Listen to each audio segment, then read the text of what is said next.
Hola a todo el mundo y bienvenidos y bienvenidas a un nuevo episodio de Presunto Podcast. The fuckers. The last one of the year, motherfucker.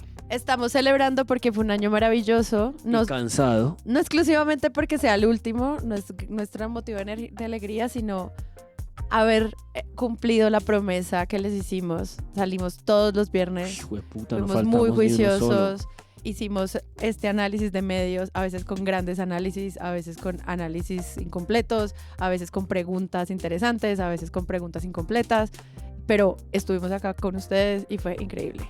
Yo soy Sara Trejos, bienvenidos a Presunto Podcast. Hoy vamos a hablar... sí, pero en el episodio de hoy vamos a hablar de el ministro Bonilla. Otro ministro que se va. Otro ministro que se fue. Bien con el guión ahí, Páramo. Y para eso, Andrés Páramo, bienvenido a Presunto. Buenas, ¿cómo les va? Un año larguito, ¿no? Estuvo bien. Estuvo larguito. Bueno, digamos, para nosotros no se ha acabado, pero ya casi. Cansadito, yo creo que todo el mundo está como medio mamado de todo, ¿no? Como un poco hartos, que ya se acaba el año. Sí, yo siento que Vueltos mierda, realmente.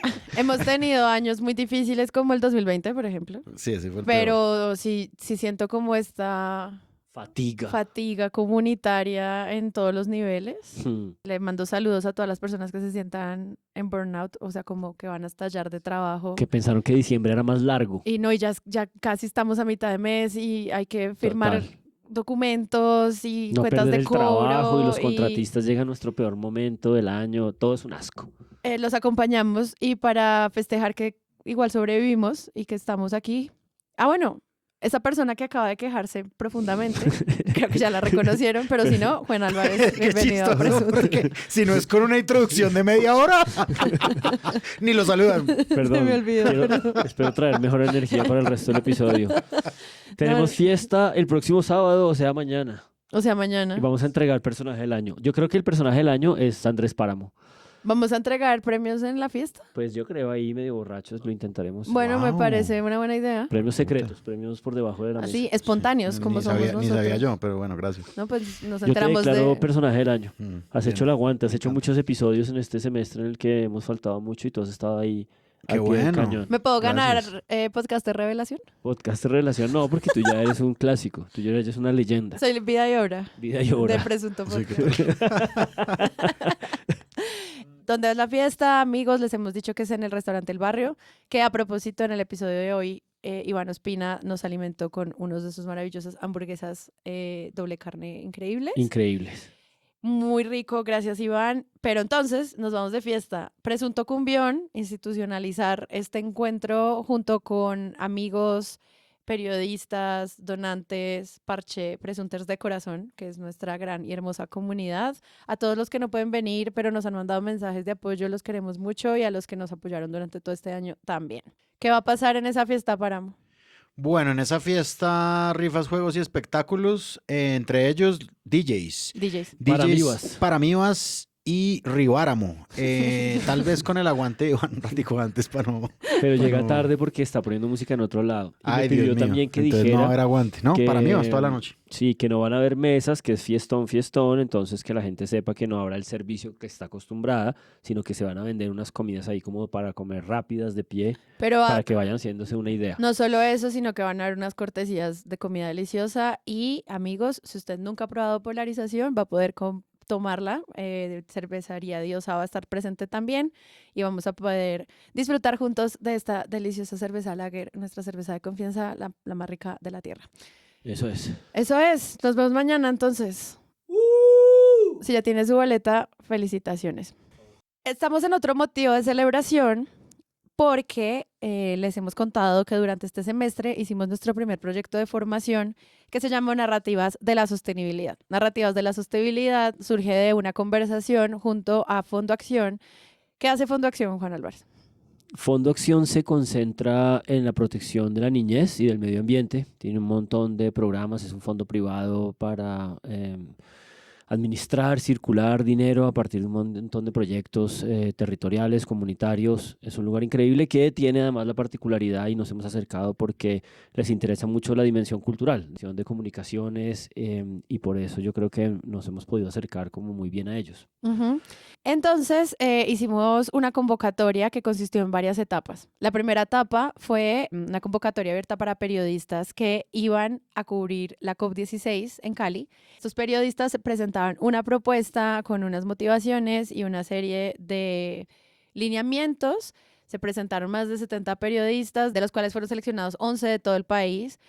Habían periodistas de medios internacionales, de medios grandes, de medios nativos digitales, de medios comunitarios, de medios asociados a emisoras indígenas, de canales independientes como youtubers o tiktokers. O sea, era un gran ecosistema de creadores que vinieron a Bogotá. En ese momento lo que hicimos fue, junto a Fondo Acción, diseñar una agenda muy completa, creo, de formación en la que no solamente hablábamos de la diferencia entre los debates de biodiversidad y sostenibilidad y el cambio climático y la crisis climática, sino también otros enfoques como la financiación, el acceso a las fuentes y entender a profundidad en qué consistía la COP16. ¿Esto para qué? Para que ellos pudieran aplicar esos contenidos a sus investigaciones periodísticas que se iban a desarrollar cerca o en el marco de lo que se aprendiera durante esta conferencia de las partes. Entonces, aquí es donde empieza lo bueno. Tun, tun, tun, tun. ¡Cuánta información! A mí me encantó cuando estuvimos en los talleres, conocerlos fue maravilloso, aprendí muchísimo de los talleristas, tuvimos muchos encuentros que valían la pena, como que fue muy importante, pero que también parte de eso era ver si el resultado valía la pena. Como sí hacer esfuerzos formativos, de encuentro, de formación de redes, de trabajo, de intercambio de contactos, de ideas, de pitch y demás con periodistas de todas partes, podía ayudar a que el periodismo mejorara, que era realmente como nuestro gran objetivo como Presunto. Y lo que hicimos fue pedirle a este grupo de periodistas que postularan proyectos relacionados a lo que habían aprendido con nosotros y también a lo que estaban trabajando directamente en sus medios en relación a los temas pues, que ya mencioné. De este grupo, la mitad presentó proyectos y ahora tenemos el honor de anunciar quiénes son los 3 periodistas, las 3 historias, los 3 reportajes que ganan los incentivos de Fondo Acción, porque queremos pues encontrar más maneras de financiar el periodismo y sobre todo de apoyar a estos periodistas que trabajaron tan fuertemente durante estos meses en estas maravillosas historias. En el lugar número 3. Redoblante. Alejandro Ángel de la Hoz. ¿Cómo sonó la zona verde de la COP16? Uniguajira Estéreo, cuadro de comunicaciones de la Fundación Afro de Matapelo. Dicen los jurados, es un rico relato sonoro que refleja la diversidad de voces y discursos que de manera simultánea confluyeron en la COP16, en el lugar en que fue conocido como la zona de la gente. El periodista indagó en la justicia ambiental y el reconocimiento de los pueblos afrodescendientes como un actor fundamental para la conservación de la biodiversidad. Desde la voz de un activista ambiental, un representante de una organización de sociedad civil y una lideresa con una iniciativa de gestión biocultural y del territorio.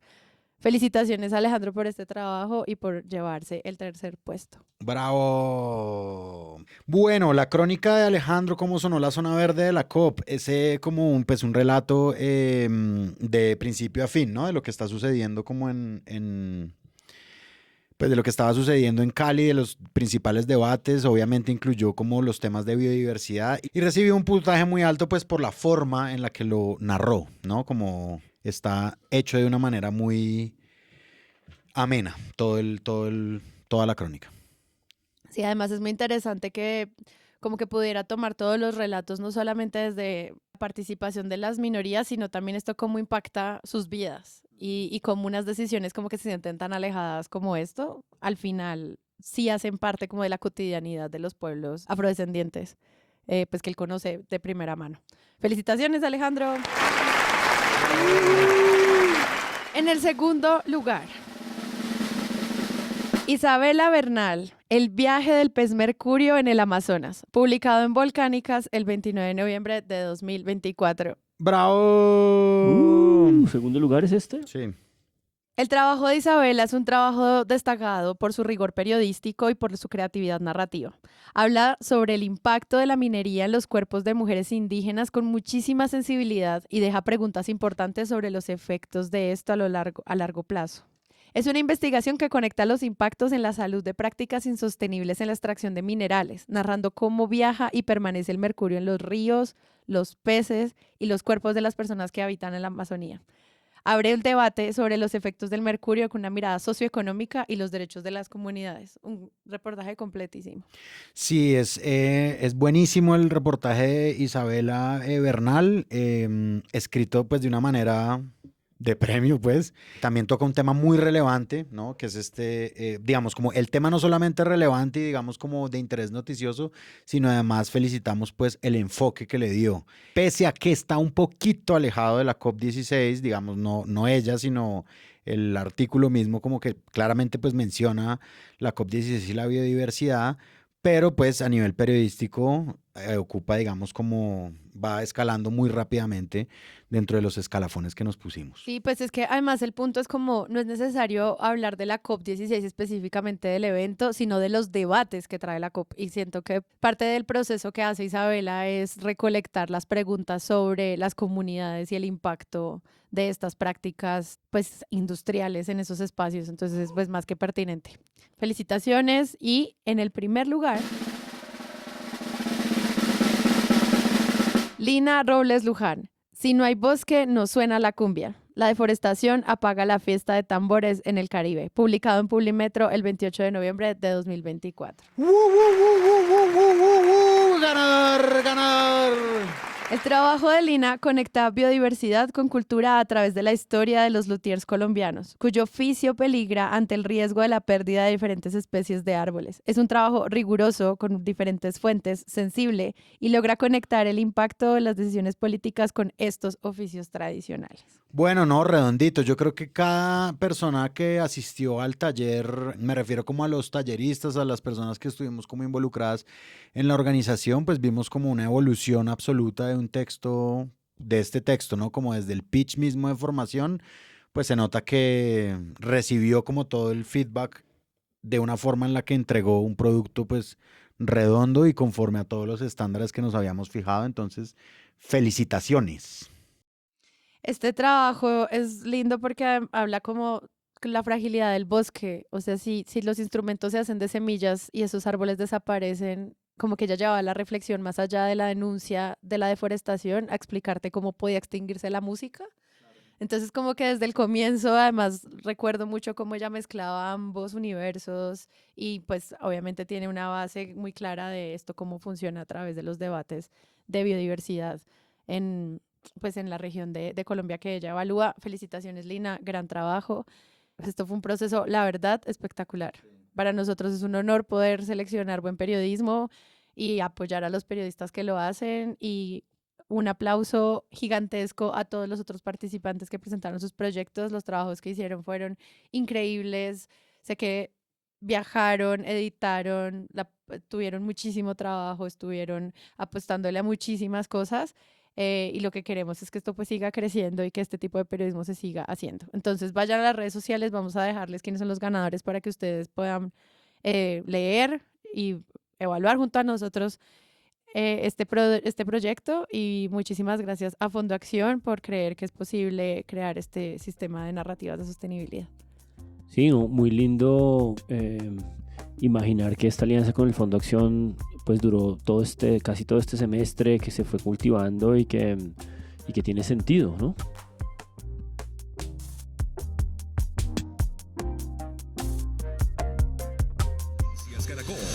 $2.56. Mucha atención, que fuentes del Gobierno Nacional le acaban de entregar a Noticias Caracol la carta de renuncia del ministro de Hacienda, Ricardo Bonilla. Me retiro con la frente en alto, confiado en convencer a mis investigadores que no compré silencios, ni votos de congresistas, ni cupos indicativos, ni cometí delito alguno en provecho personal. Es que recordemos que el ministro ha sido mencionado como uno de los protagonistas del escándalo de otorgamiento de contratos a congresistas a cambio de que aprueben créditos internacionales al gobierno. Bueno, y a propósito de esta carta también... Ricardo Bonilla, quien se desempeñó como ministro de Hacienda en Colombia desde mayo del 2023, ha sido el centro de atención debido a acusaciones de corrupción que ha sucedido en el gobierno del presidente Gustavo Petro. Es el ministro con más titulares en este momento y es la razón por la cual vamos a traerlo a Presunto Podcast para nuestro episodio final. En este episodio lo que queremos es evaluar varios de los puntos de la cobertura mediática, porque siempre la pregunta acá es, bueno, ¿y qué? Con toda esta lluvia de titulares, ¿con qué nos vamos a quedar? Está todo el tema de las acusaciones de corrupción, pero está también el tema de la defensa, está también la participación del presidente Petro y obviamente una conversación que tendremos al final sobre el impacto económico que esto trae y entender qué diablos es el Ministerio de Hacienda. Creo que es muy importante para el cubrimiento, sobre todo para cuando se está acabando el año y la gente está cerrando contratos y demás. Entonces, para empezar, quisiera que nos centráramos en este primer punto, en las investigaciones de la Fiscalía. Bonilla está siendo investigado por una supuesta participación en un escándalo relacionado con la Unidad Nacional para la Gestión de Riesgos de Desastres, la UNGURT. En este espacio se le acusa de supuestamente haber direccionado contratos públicos para favores políticos, lo de siempre. Para votos de congresistas en una comisión de crédito público. Entonces, arranquemos por ahí. Tenemos esta primera historia que se desarrolla desde hace muchos meses en relación a la Unidad Nacional para la Gestión de Riesgo. Ya se estaban haciendo las investigaciones y a partir de los ventiladores estos nombres empiezan a aparecer y estos otros personajes empiezan a tener esta relevancia. Cuando están empezando las investigaciones, pues Bonilla sigue siendo ministro de Hacienda y pues ahí también hay un tema político de toma de decisiones frente al presidente. ¿Ustedes cómo vieron ese cubrimiento que les quedó de esta primera parte? Sí, pues yo creo que hay una cosa definitiva, es que lo que bien describe es como un proceso que viene de semanas anteriores y que viene envuelto en una lógica de cubrimiento que distingue esta disparidad de criterio en el sentido de, bueno, Petro frente a la corrupción, ¿es igual o no es igual? ¿Es distinto o no es distinto? Y lo que produce la imposibilidad de esa definición es que en algunos casos ha sido, digamos, distanciado y cortante, como el caso de algunos de los funcionarios que estuvieron asociados con la Unidad de Gestión de Riesgo, como en el caso de Sandra Ortiz y también en el caso del que era el antiguo director del DAPRE. Y en esta lógica, lo que aparece en definitivo en este nuevo giro es la revelación de unos testimonios, del testimonio de María Alejandra Benavides, por Noticias Caracol. Primero en Noticias, la unidad investigativa de Noticias Caracol conoció en exclusiva un testimonio clave en la investigación por el escándalo de corrupción en la Unidad de Gestión de Riesgo. Se trata de la declaración que rindió ante la Fiscalía María Alejandra Benavides, ex asesora y mano derecha del ministro de Hacienda Ricardo Bonilla. Ante un fiscal reveló comprometedores detalles de la participación del ministro de Hacienda Ricardo Bonilla y del exministro del Interior Luis Fernando Velasco en la compra de votos en el Congreso para beneficiar los proyectos del gobierno. Su mano derecha en el Ministerio de Hacienda deja a Bonilla muy mal parado. El ministro sabía que Schneider, o más bien que los congresistas le estaban enviando a usted el contacto de las personas encargadas de los contratos en las regiones. Sí, señora. Usted lo sabía. ¿Por qué lo sabía? Fiscal, yo insisto, todo, absolutamente todo, necesitaba autorización. Todo necesitaba que él supiera. Yo no había sola. Esta operación de compra de congresistas. Y yo creo que esa forma en la que el testimonio está revelado, pues a mí me parece como crucial en la configuración de la noticia y de las consecuencias, porque está armado con todo el vocabulario ya de una cosa que está siendo digerida y siendo pasada por el sedazo de la Fiscalía General de la Nación.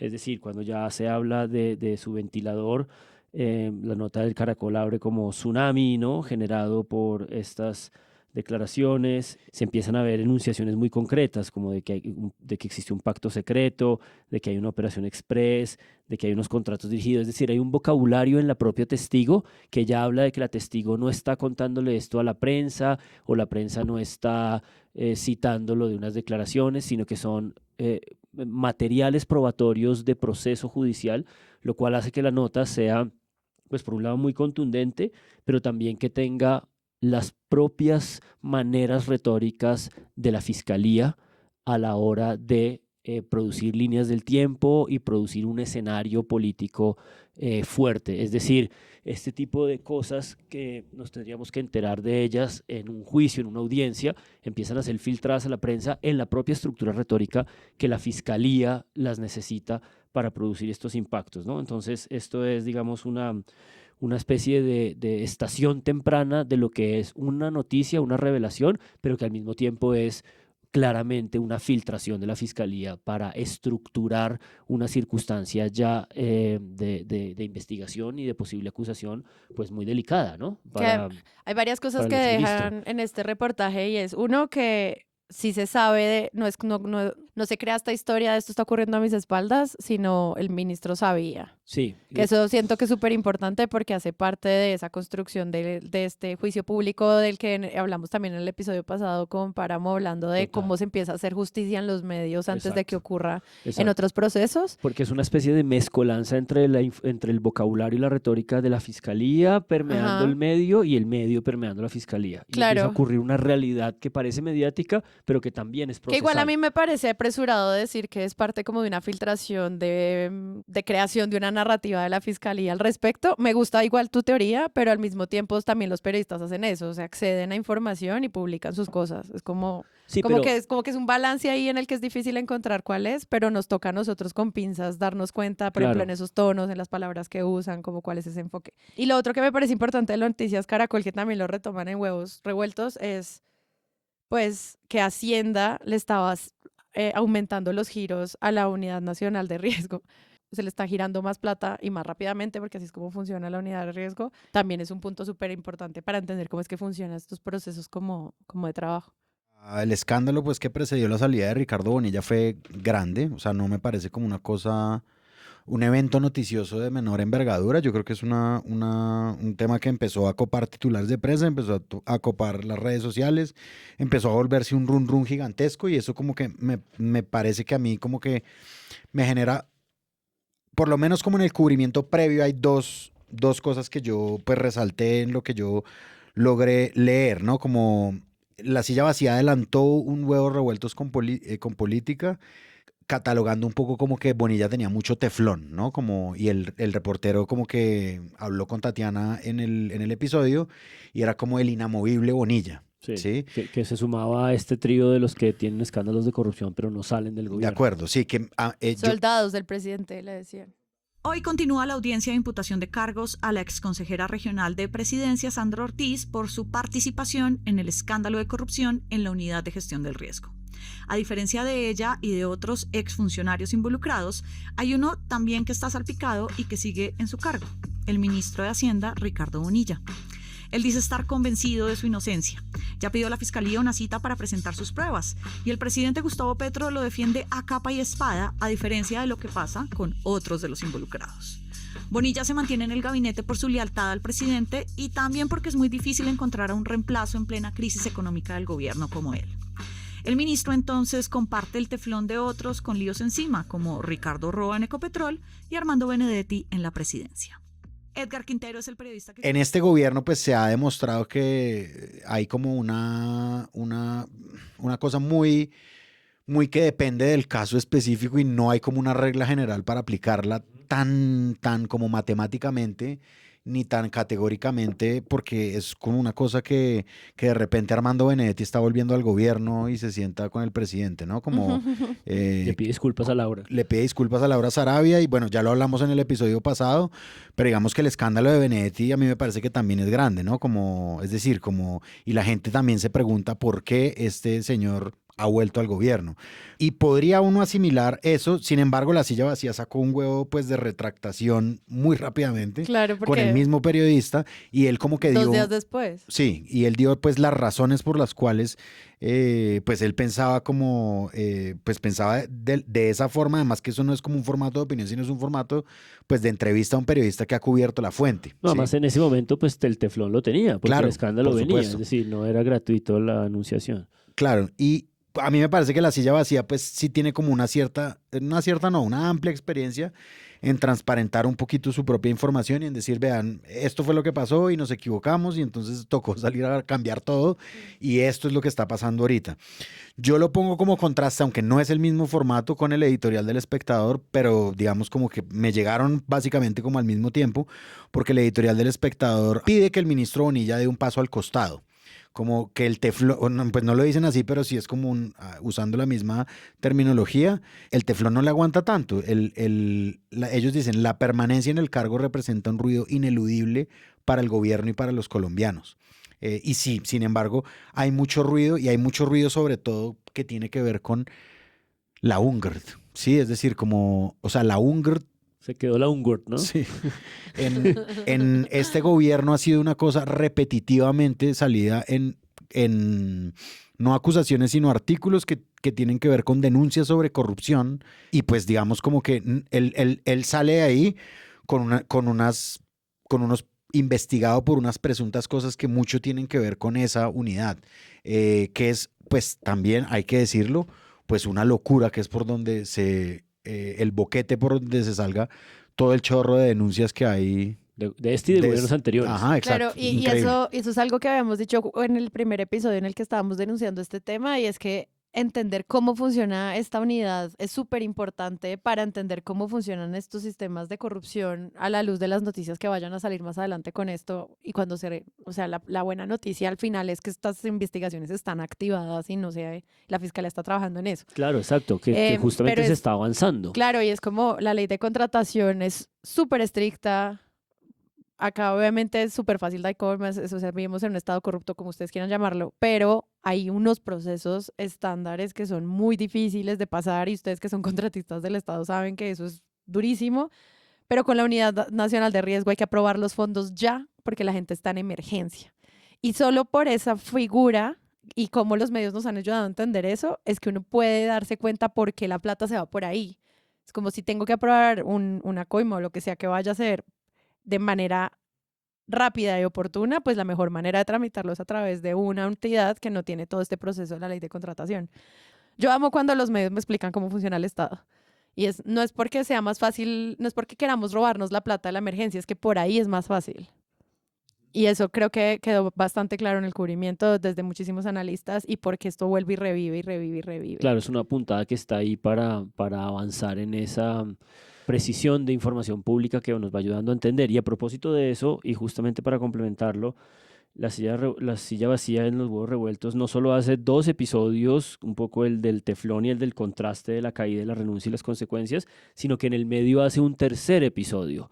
Un episodio que para mí es el más importante de los 3, porque es el episodio en el que está, digamos, en ese momento tenso entre que, bueno, vienen las revelaciones de Caracol, el hombre no renuncia, el presidente lo apoya públicamente, parece que va a ser una Benedetti, y luego viene esta pieza de información que nos falta en todo este rompecabezas, que es la confusión sobre si Bonilla está él mismo denunciando o no un nuevo caso de corrupción que tiene que ver con un Nicolás, el otro Nicolás, y Sí, con el otro Nicolás. Sí, es Así el le otro dicen, Nicolás. sí. Este sí es el otro Nicolás, y con Roa, el presidente de Ecopetrol, que también lleva semanas y semanas envuelto. Entonces esto se vuelve una confusión de denuncias, Sí, de quién de está procesos denunciando, de judiciales procesos, también. que nos faltaba para decir que en ese intersticio de 48 horas es donde aparece esta confusión. Y La Silla Vacía ahí en medio de eso saca un episodio que es el que a mí me parece más importante, que creo que lo titulan algo así como la delgada línea entre un delito y entre un cupo indicativo, que nos devuelve a esa vieja conversación que también va profundizando en información de cómo funciona el Estado, de qué es un cupo indicativo, por qué todos lo han usado, en el episodio de A Fondo de María Jimena Duzán, que sale como consecuencia de la renuncia de Bonilla y que entrevista a Mejía y a Ocampo, se discute sobre esos cupos indicativos, porque un poco la narrativa es todos los ministros de Hacienda desde la Constitución del 91 lo han usado, tal, y Bonilla y Ocampo un poco se timbra y dice, no, a ver, hay que distinguir ahí, yo jamás he dado tal, todo el mundo obviamente se protege, pero sí aparece un poco la idea de, es que el problema del ministro es que le faltó pericia para no entrar en específicos, es decir, esto se usa, esto se procede así, esto se negocia y se transa con los congresistas, pero nunca se entra en específicos. Porque cuando tú entras en específicos es cuando direccionas un contrato, escoges unas personas, van con nombres o sin nombres. En la denuncia de Benavides hay un momento en el que ella dice, ¿lo mando con los nombres o sin los nombres? Y el interlocutor le dice con los nombres ocultos, ja, ja, ja, que es lo que es una prueba bastante delicada y bastante, digamos, clara de esto que yo hablaba al principio de, más que una narrativa, el hecho de que a la investigación periodística ya le están entregando una cosa que tiene el vocabulario de una concatenación de elementos probatorios, de una teoría del caso. Es decir, la Fiscalía ya construyó una teoría del caso con el testimonio de esta persona. Ahora, hay que averiguar quién es esta persona, ¿no? ¿Cuál es el cubrimiento que ahora viene dentro de la calidad investigativa periodística para saber cuál es la dimensión precisa de corrupción en este caso y de responsabilidades penales directas y personales? ¿Quién es esta persona? ¿Y por qué en los testimonios que Caracol revela ella está usando el vocabulario del Código Penal? Ella ya está contestando en esos términos, es decir, ahí hay una conversación que se ha ido elaborando con los fiscales. Pero entonces ese episodio de Huevos Revueltos es muy importante porque le hace una distinción entre estas, ellos lo llaman modalidades de corrupción, la entrega de dinero directo, el direccionamiento de contratos y el tercero, los cupos indicativos, que es el más complicado, el más, digamos, sinuoso, para volver a nuestras palabras, el más difícil de... Nuestras por no decir tuyas. Nuestras por no decir mías. Y hace una especie de ranking y hace como una cosa didáctica. Luego al final acaban con un chiste que me parece medio bobo, pero ese me parece el episodio de hecho más propicio para la educación pública. Hay un debate sobre el tema de los cupos indicativos que me parece muy interesante y es esos límites de cuál es clientelismo y cuáles son como movidas legales, que María Jimena también lo preguntan a fondo y le dicen, no, es que esto, no, o sea, lo hizo Pastrana, lo hicieron varios presidentes, pero supuestamente en el gobierno Petro eso no está permitido. Debate que me parece muy interesante que trae toda esta situación y es, no todo lo que se va a las regiones es plata para favorecer congresistas. Claro. Y si uno también empieza a caer en que toda la plata que va a las regiones es porque es para lograr favores de gobernadores y alcaldes, también es volver a caer en que Colombia entonces solo se puede gobernar desde el centro y creo que es una narrativa muy peligrosa. Pero cuando hablan de eso, pues la pregunta es, ¿cuál es la necesidad del territorio y a esos fondos cómo llegan? Es muy distinto a la necesidad de un congresista en ese territorio. Y creo que ahí cuando uno está haciendo seguimiento al gasto, un periodista que esté haciendo como una lista de cuáles son, en dónde se están moviendo estos fondos y cómo se están moviendo este tipo de adjudicaciones a dedo, es cuál es una necesidad que en serio tienen los municipios y cuál es una que en serio se nota que es un favor. Y creo que esas pequeñas como matices son lo que hacen que este tema sobre la plata, cómo es que se mueve del centro de Colombia a pues, los municipios que lo necesitan, no necesariamente siempre tengan que ser corrupción, que a mí también me ha preocupado un poquito que esa fuera como la idea con la que uno se queda cuando se hacen estos giros. Entonces era como que vi varios analistas tratando de dejar muy claro, pilas, que es que cuando se hacen específicos, como tú decías antes, esos giros sí son... Pueden ser causal de sospecha. Pueden ser causal de sospecha, exacto, pero pues como que era un punto. Y lo otro que dijeron que me parece súper importante es este tema de esas dobles acusaciones. Que entonces unas son acusaciones a él y por las que tiene que defenderse y supuestamente esa es la razón. Supuestamente, me encanta. Presuntamente esa es la razón por la que sale del cargo y la otra razón es como estás acusando a las personas incorrectas, pedimos tu cabeza, que son dos mega narrativas, mega títulos, mega eslogans que no tienen comprobación ni fact-checking, pero que son las partes con las que se quedan los análisis que le hacen cubrimiento a la salida del ministro. Es increíble realmente cómo las noticias están traslapadas una encima de la otra para la opinión pública colombiana. no la reacción de la opinión pública colombiana, sino sobre todo, pues es increíble que eso esté sucediendo, ¿no? Como sale ministro, pues digamos, denunciado, digamos, por una serie de cuestiones, y al mismo tiempo existe una denuncia en contra de Ricardo Roa y de Nicolás Alcocer Petro. Denuncia supuestamente anónima. Sí, supuestamente anónima. Anónimo, Por sí. intervención indebida en contratos relacionados con la empresa Central Hidroeléctrica Urra S.A. ¿Sí? O sea, yo creo Sí, que... es confusísimo. Sí, O sea, parece muy propicio para producir confusión. Claro, claro. Y lo que ocurrió en esas horas también fue que pues, hubo un ejercicio de clarificación sobre qué tipo de denuncia, cómo había ocurrido, y se entendió entonces que era un traslado, que el hombre estaba en obligación de hacerlo, qué tal. Pero fíjense la titulación del país, de una primera reacción al primer momento de confusión. El ministro de Hacienda de Colombia denuncia a un hijo de Petro y al presidente de Ecopetrol por injerencia indebida en contratos públicos. Y luego en la bajada, el presidente Gustavo Petro pidió la renuncia del ministro poco después de conocer la denuncia. Es decir, sí hubo medios de comunicación, como El País de España, que llegaron a caer en la comodidad de no interrogar si aquí había algún tipo de confusión o algún tipo de momento, de matiz o de instancia que hacía falta entender, y conectaron las dos cosas directamente. Tenía un teflón, la razón por la que dejó de tener teflón es porque salió y él mismo hizo unas denuncias, y eso es lo que después, con otra cantidad de información, con otra clase de análisis un poco más sosegados, como por ejemplo el de France 24, que titula "La renuncia del ministro de Hacienda colombiano desata una tormenta sobre la administración Petro", glosa los elementos sucedidos, pero no los conecta necesariamente como una consecuencia de la otra. Y eso hace que, pues por lo menos, estemos en un poco más de claridad y de distanciamiento sobre nos falta información, estamos entendiendo qué pasa, y no que conectemos apresuradamente dos cosas que yo pensé no eso, como el de por qué. France 24 podría ser el artículo en el que uno más o menos se empiece a guiar en este tema, porque sí son como unas explicaciones noticiosas, como una por una. Se explica por los señalamientos en su contra, por supuesta participación, sí, como se explica. Desglosa más lentamente. Sí, su renuncia, no sé qué, y va uno por uno. Y a esto hay que añadirle, obviamente, una cosa pues muy singular, y yo ahí sí como que me pregunto cuál es el relato que uno tiene de nación, pues de país, digamos, de gobierno, cuando uno empieza a leer todas estas notas, sumándole la Biblia que escribió Gustavo Petro en Twitter. 2.500 palabras.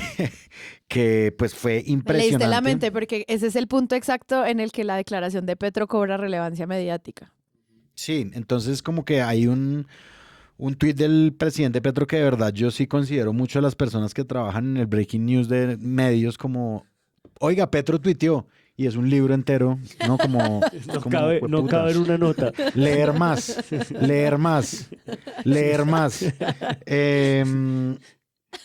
Abuso de los... Es como una carta de amor. Sí, como una carta de amor, bueno, es digamos como un full Petro, ¿no? Como una carta de amor, como... Full Petro, este es un género. Amor. Es un dispositivo de defensa. De acuerdo, y sí, totalmente, a lo Petro. Entonces, pero yo sí, o sea, yo me quedo con algo muy, pues sí, como impresionante de todo esto, pues aparte de la comparación con Grecia y como la didáctica que hace Petro aparece Grecia. Del funcionario. Claro, es una clasificación de tipos de ministros, ¿no? Del funcionario que sí renunció y el que cayó en la trampa, y todo el bagaje académico que tiene el señor Bonilla, y pues que él está alejado él no tiene como la viveza política para sobrevivir una cosa así. Y finalmente, toda esta cuestión que aborda Petro en la Biblia que escribió sobre los funcionarios uribistas. Sí, como los funcionarios uribistas que no lo dejan a él gobernar, que a mí me parece que eso es un relato, pues ya le queda un año de gobierno, un año, pues muy mal contado un año de gobierno, pero digamos que le falta un año de gobierno, ¿o sí le falta un año de gobierno? Sí, porque digamos en términos prácticos en diciembre del 2025, en un año, pues ya ahora sí estaremos en plena campaña electoral, y de hecho empieza la ley de garantías y empieza una serie de gastos que el Estado ya no puede hacer, o sea, en términos prácticos le queda un año. En términos prácticos que le queda un año de gobierno, le queda un poco más, pero de todas formas, eso que se ha instaurado, que ha sido también por parte de él, pues me parece que sí es una cosa que ya va cobrando un sentido histórico, narrativo de un momento del país, ¿sí? Sea quien sea que tenga la razón, lo que uno ve cuando un ministro renuncia por denuncias en la opinión pública, que renuncia al mismo tiempo en que hay una denuncia gigante en contra del gobierno saliente, y que el presidente mismo escriba que hay algunas personas que están intentando ¿no? Como derrocar, pues como su gobierno desde adentro. Es como una narración como inequívoca de algo que no está funcionando por algún lado, ¿sí? Se está acabando su propia tumba, es lo Sí, que tú dices. Pues esa puede ser una interpretación. Pero no Pero solo yo una creo que- interpretación, o sea, en serio, eso que tú dices es lo que cubren. Y en los Sí. análisis tú oyes a los invitados de Hora 20 o a los invitados de la W o la gente que habla y es una completa construcción de una historia donde hay un desgobierno y una implosión interna. Incluso hay una columna de Salomón Kalmanovitz que se llama así. Y es como también esa forma de cubrir esto, como no dejar pasar el tuit del presidente y a la luz de analizar lo que ustedes están diciendo, que uno le queda la imagen de que esto no está funcionando. Incluso la misma historia de mencionar una y otra vez es que hemos tenido ya 3 ministros de Hacienda.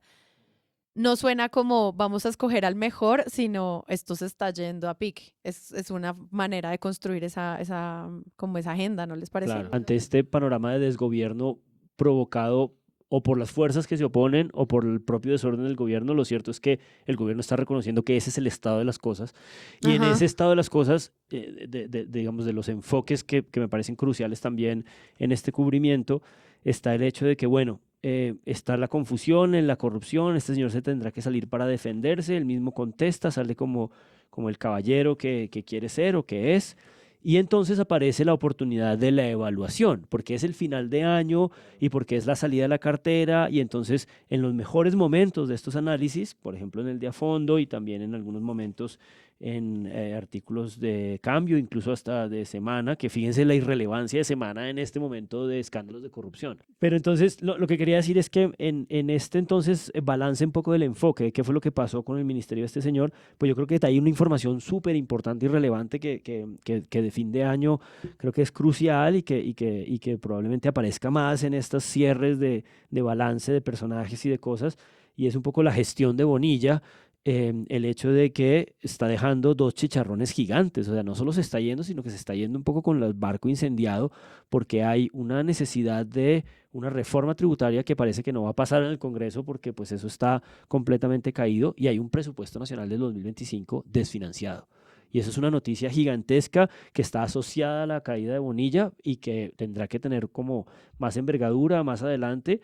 Irá a ser parte como de estos grandes momentos de final de año y de cierre, porque son 2 momentos financieros del Estado muy delicados, a pesar de que fíjense cómo durante todo el año se habló como de esta estabilidad macroeconómica y de unas ciertas noticias positivas en economía que más o menos aparecían y desaparecían, y aquí ya sí hay como un lunar pues mucho más delicado que seguirá teniendo que ser tratado. Mm.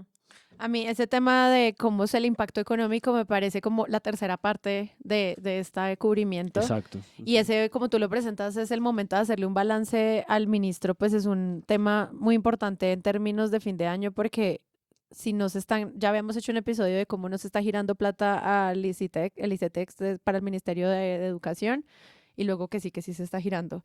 Sabemos en todas partes de denuncias sobre falta de pagos a funcionarios públicos en ministerios y que no se están haciendo estos pagos. Y así es. Y al mismo tiempo es como esta misma angustia de que ellos presentan un presupuesto muy ambicioso, Desfinanciado en 30 y pico de pero billones de pesos. que no se les va a aprobar. Y acá hay una historia que a mí me parece sumamente difícil de comprender, y es, si ellos presentan un presupuesto que el Congreso no les acepta, uno podría simplemente cubrir la historia y decir, el Congreso es malvado por no aprobar la plata.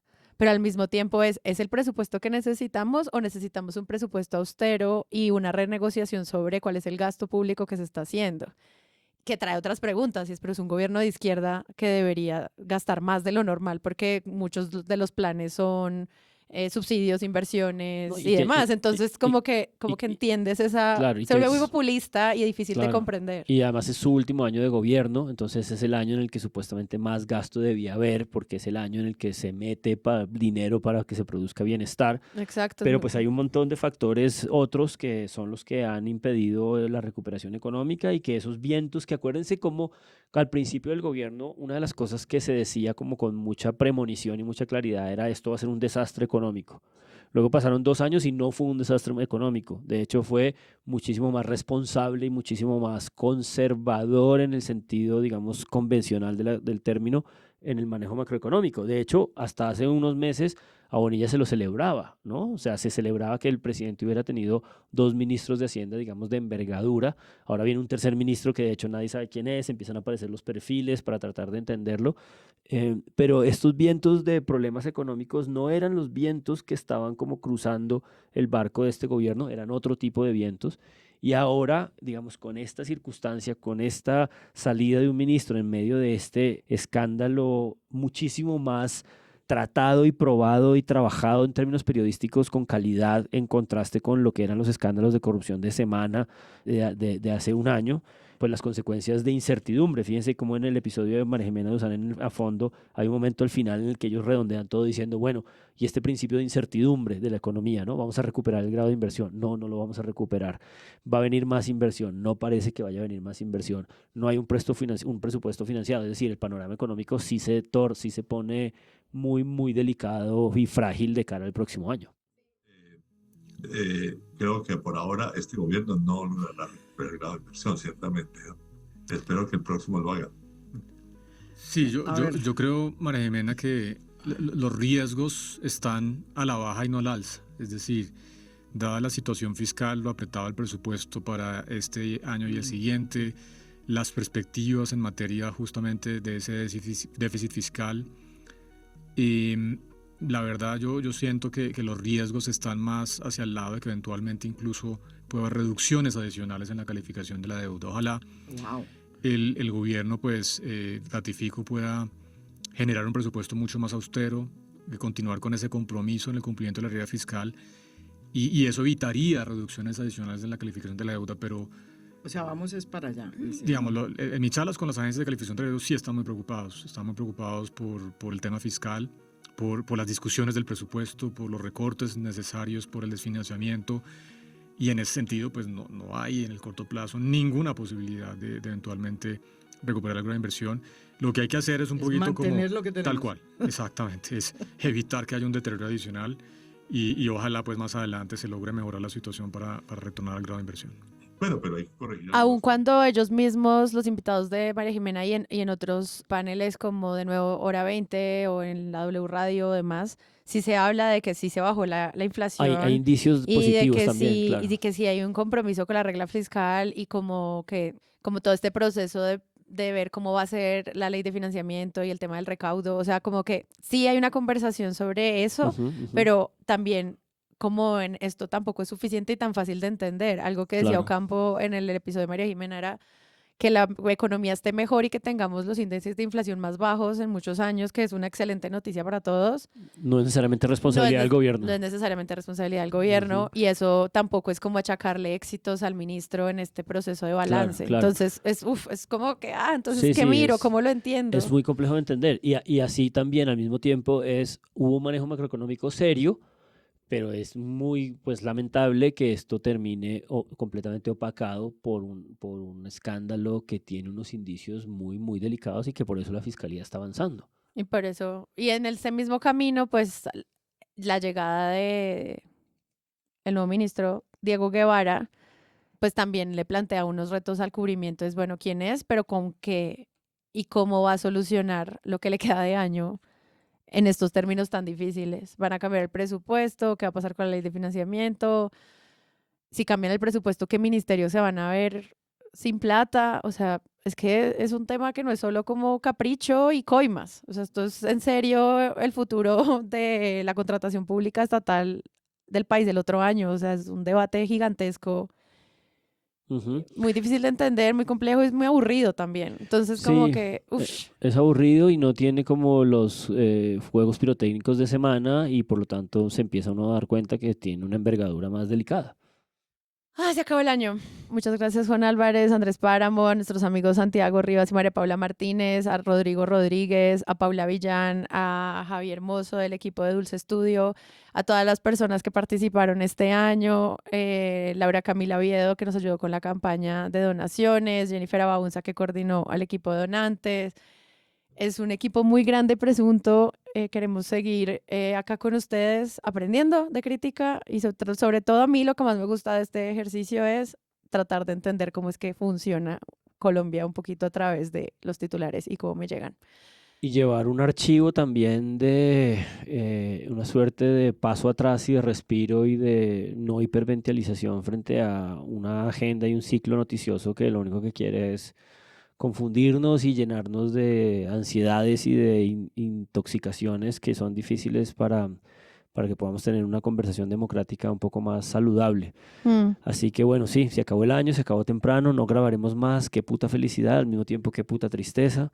Eso también lo va a quitar. No, no lo quites. Yo me siento muy triste de haber grabado tampoco este semestre, pero bueno, esperemos que el próximo año encontremos su apoyo y podamos abrir con unos buenos premios y que echemos para adelante. Nos vemos mañana en la fiesta. Muchas gracias, Andrés Páramo. No, gracias a ustedes, a todas las personas que nos escuchan, a todas las personas involucradas en este hermosísimo podcast. Felices Pascuas. ¿O qué? Felices fiestas. Todo. Bueno, Felices ok, nos posadas. adelantamos unos meses. Queridos amigos, y quería, antes de irme, yo, Sara Trejos, y despedirme, gracias a todas las personas que atendieron a nuestro llamado de dejarnos comentarios, seguirnos en las plataformas de audio. ¿Funcionó? Funcionó y quisiera de nuevo dejarles una última pregunta para que la dejen en los comentarios de Spotify. Y es, ¿qué van a hacer para celebrar el fin de año? Cuéntenos ahí en los comentarios y nada. Qué parranda se van a meter. ¿Qué parranda se van a meter? Si se van a maratonear todo el podcast en estos días o qué vamos a hacer. Los queremos mucho. Nos vemos en 2025.